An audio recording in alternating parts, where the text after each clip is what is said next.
Hi student, welcome to my YouTube channel.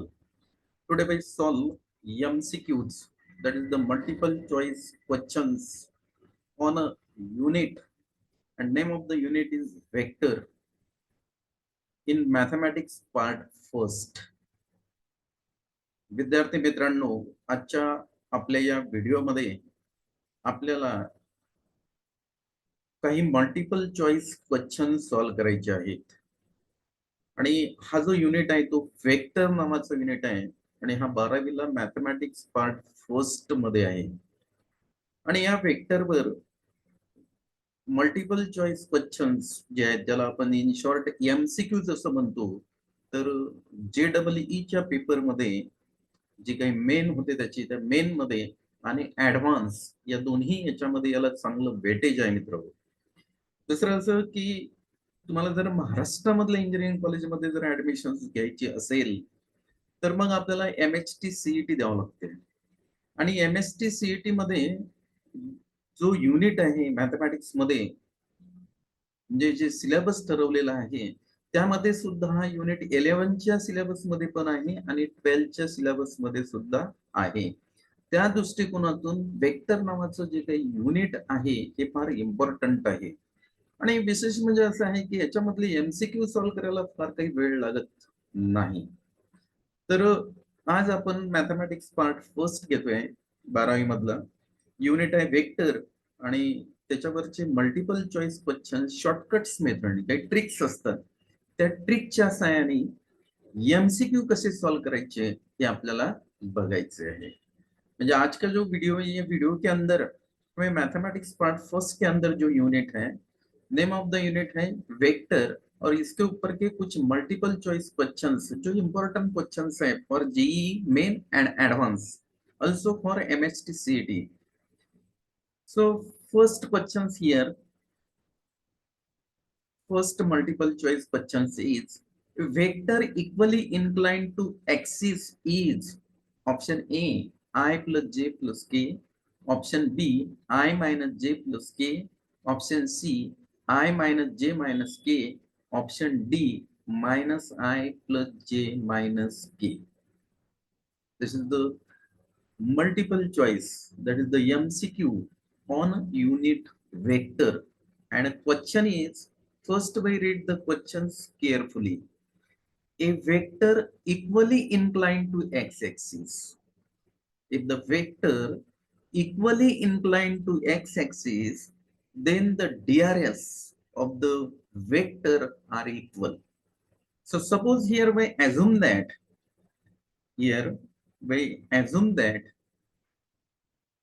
as direction ratios are 1, 1, 1, if the vector equally inclined with the x-axis, then the DRS are equal. That is, here we assume that 1, 1, 1. Then from this we find the direction cosines. If I know that the DRS, that is the direction, the ratios, then from this we find direction cosines. And I know that the formula for finding out the direction cosines in a 12th standard line, we already learn how to find the direction cosines from direction ratios. So suppose here we assume that let A, B, C are the DRS, that is the direction, the ratios of the line, then the direction cosines of the line are, and direction cosines of the line are denoted by L, M, N. So L is equals to A upon under root A square plus B square plus C square. M is equals to B upon under root A square plus B square plus C square. N is equals to C upon under root A square plus B square plus C square. मित्रो, इथं आपण असं एक ऍझ्युम करतोय की एखादी line जर axis सोबत इक्वली इन्क्लाइंड होत असेल तर त्या लाईनचे जे DRS आहेत ते इक्वल असतात. मग मी असं ऍझ्युम केलं की त्या लाईनचे जे DRS आहेत ते 1, 1, 1 आहे. मग DRS वरून तुम्हाला 12वी मध्ये डायरेक्शन कोसाइन काढण्याचा फॉर्म्युला माहित आहे. आणि डायरेक्शन कोसाइन काढण्याचा फॉर्म्युला जो आहे, डायरेक्शन कोसाइन्स आपण L, M, N या अक्षरांनी दाखवतोय. मग L इज इक्वल टू इथे A upon under root A square plus B square plus C square. M is equal to इथे B upon under root A square plus B square plus C square. आणि नंतर पुढे येतोय N is equal to C upon under root A square plus B square plus C square. आणि एकदा आपण direction cosines काढले की मग आपल्याला तो जो वेक्टर आहे तो कोणता वेक्टर राहील तो आपल्याला इथं फाइंड आउट करता येतो. तर मग आता आपल्याला याच्यावरून म्हणजे याला जर आपण पहिल्याला ए म्हटलं, याला बी घेतलं आणि याला सी घेतलं तर 1/√1² प्लस 1² प्लस 1². सो 1/√1² 1 येणार आहे. 1 + 1 + 1 म्हणजे 1/√3.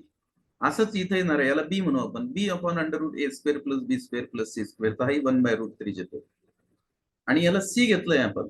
जर याला अजून केलं ए, याला बी आणि याला सी, त्याच्यावरून आपल्याला एल एम एन काढायचं. हे लक्षात घ्या.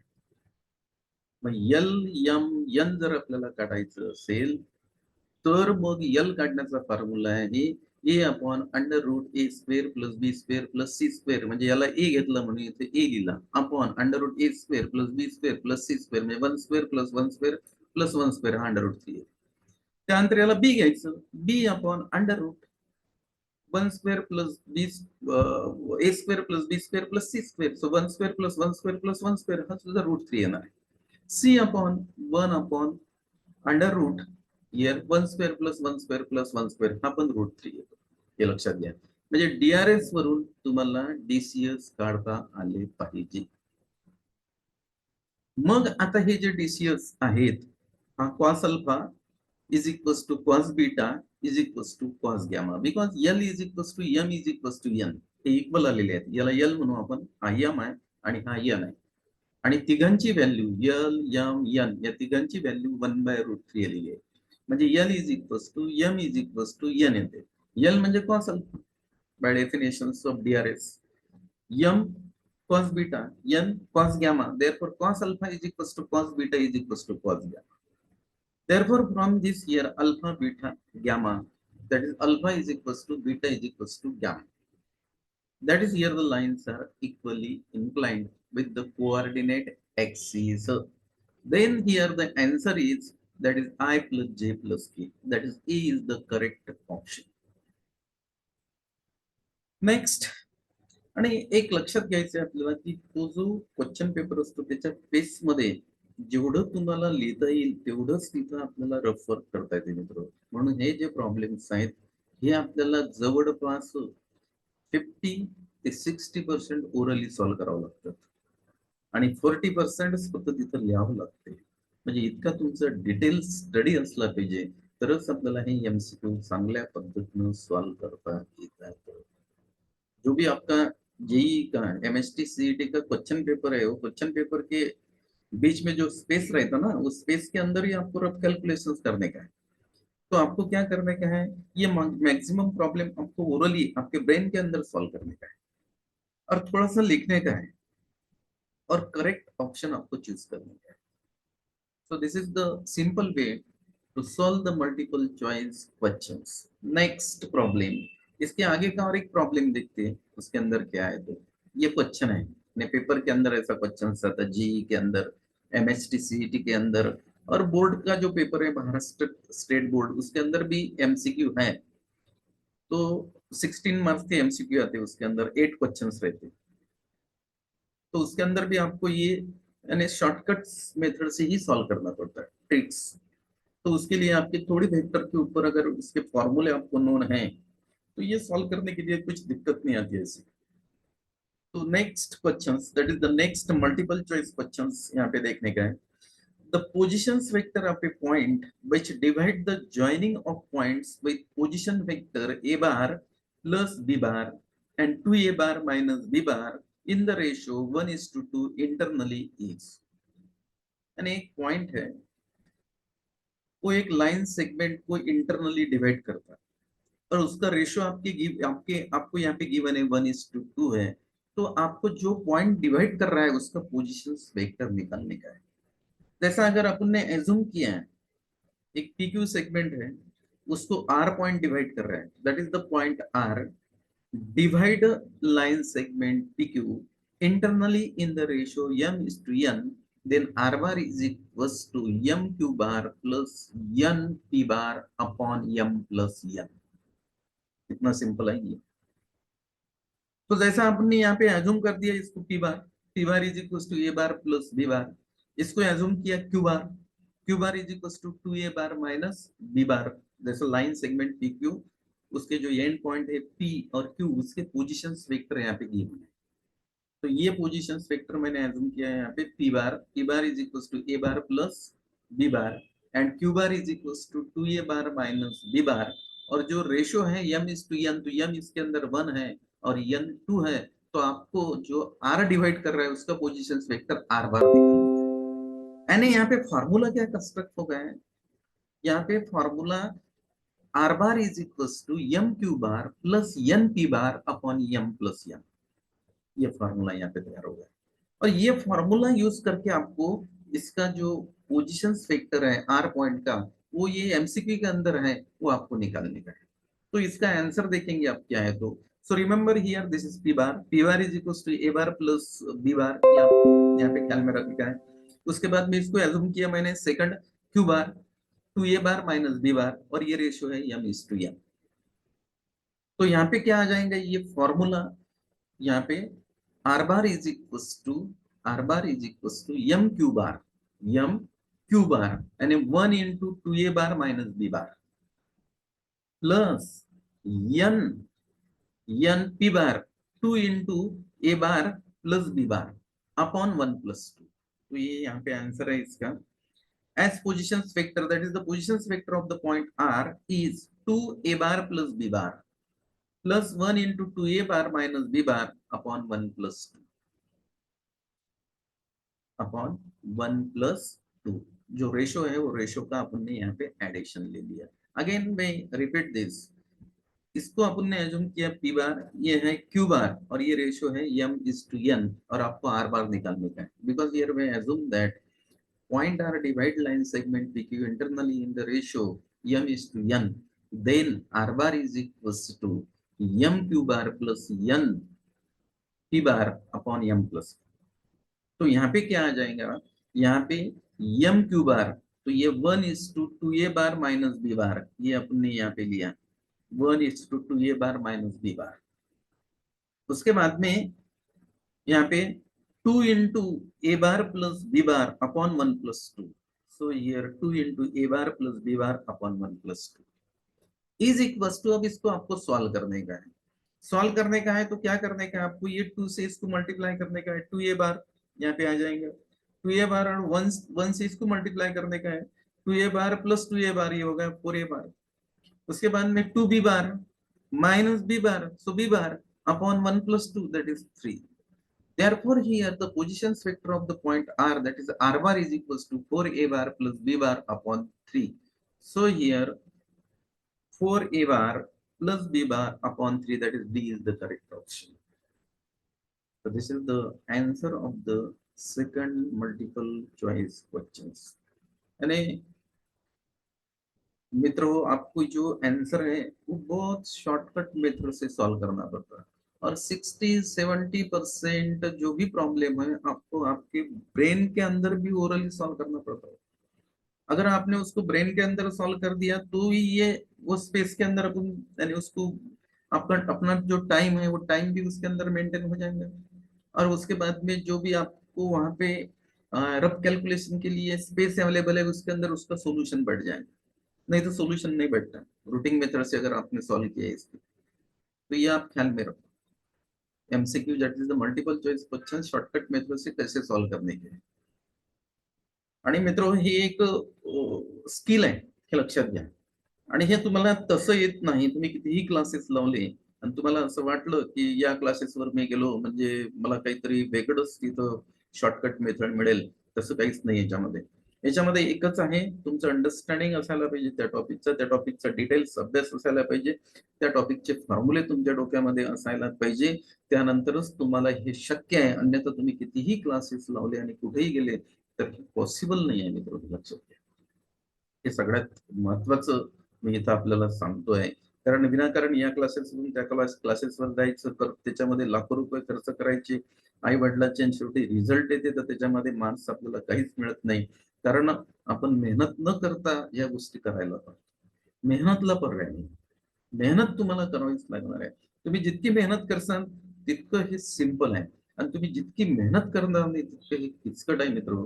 आणि जेईला तर मायनस सिस्टीम आहे, मग काही मुलांना मायनस मध्ये मार्क्स मिळतात. अंदाजे जर तुम्ही त्याला ट्रिक्स केले, त्याचे गोल राऊंड जर करत बसले, ते ऑप्शन जर सॉल्व्ह करत बसले अंदाजे, तर मग फार वाईट परिस्थिती आहे याच्यामध्ये.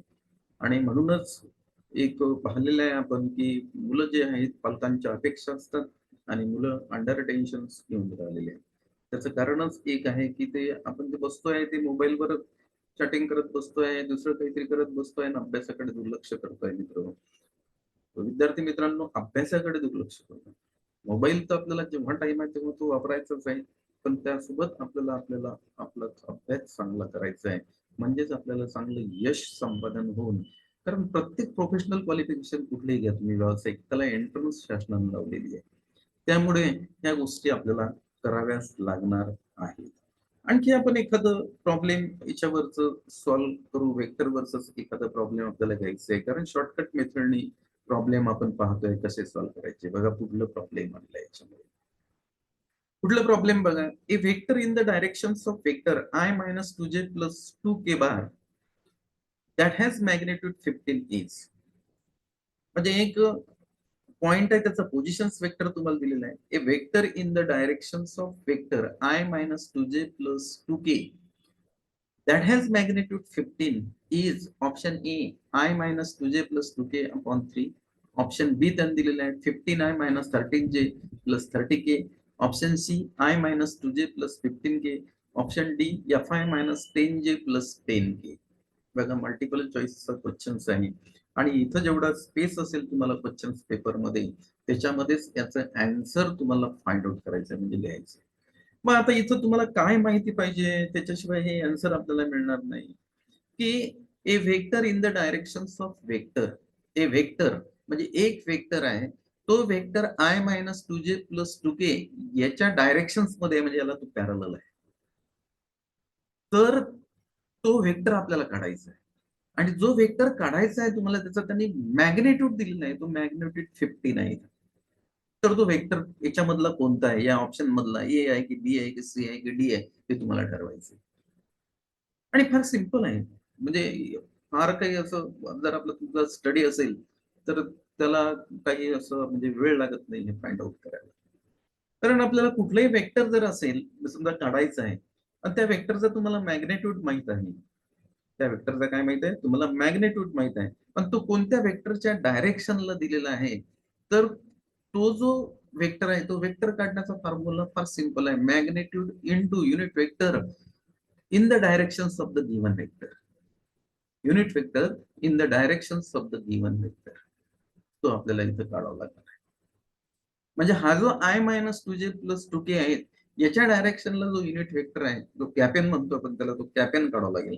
मग याला जर तुम्ही ए बार म्हटलं, A bar is equals to I minus 2j plus 2k, A bar म्हटलं आपण याला I minus 2j plus 2k, तर याच्या डायरेक्शन मधलं युनिट वेक्टर काय राहील, युनिट वेक्टर काढण्याचा फॉर्म्युला आहे तो. तर समजा आपण असं गृहीत धरलं की याच्या डायरेक्शनला जो युनिट वेक्टर आहे तो कॅपेन आहे, तर कॅपेन कसा काढायचा, कॅपेन इज इक्वल्स टू, याला डिनोट केलं मी ए बार, सो ए bar upon magnitude of A बार.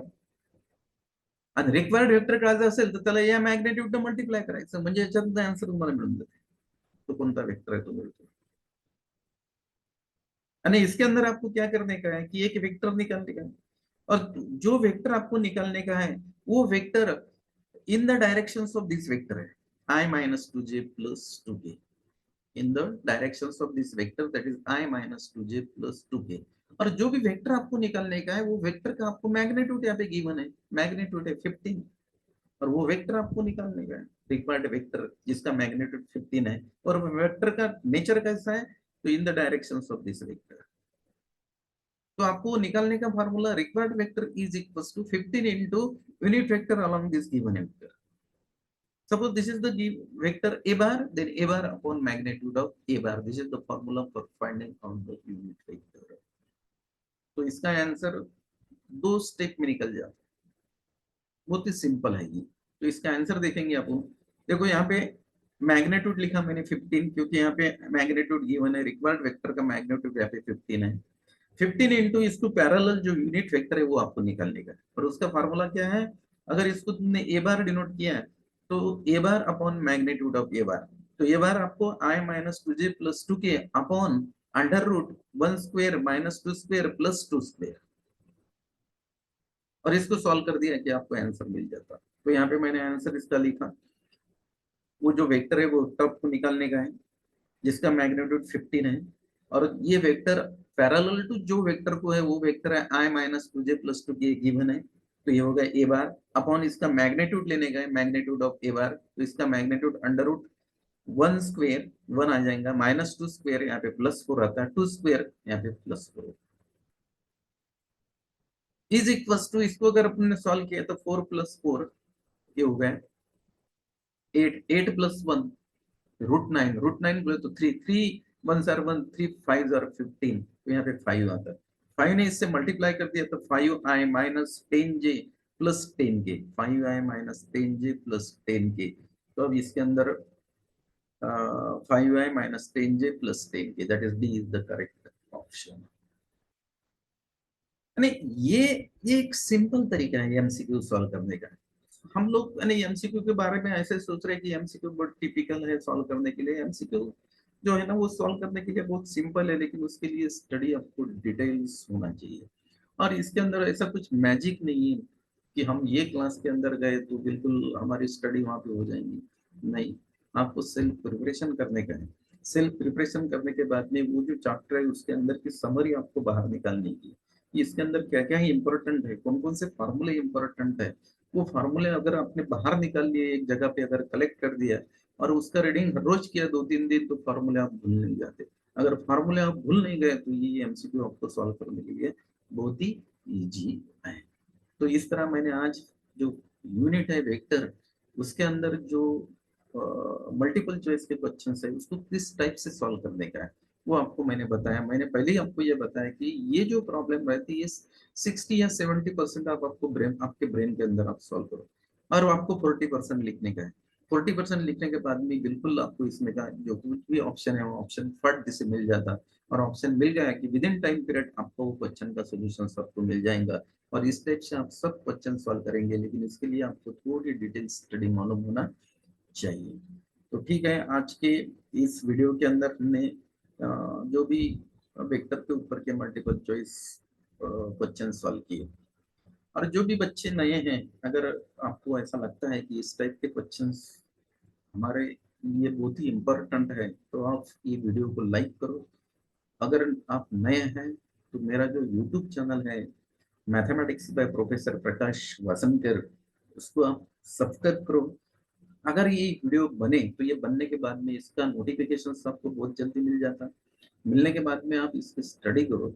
इसके अंदर हम इतना ही नहीं बताते कि एमसीक्यू ये मेथड से सॉल्व होते हैं, एमसीक्यू कैसे सॉल्व होते हैं, कैसे सॉल्व करने के विद इन टाइम पीरियड के अंदर कैसे सॉल्व करने के, उसके बाद में कितना लिखने का है और कितना ओरली सॉल्व करने का है, उसके लिए क्या आपको डिटेल्स मालूम होना चाहिए, ये सब ये चैनल के ऊपर हम इसकी चर्चा करते, तो ये आपके लिए फायदेमंद है। ओके, ठीक है।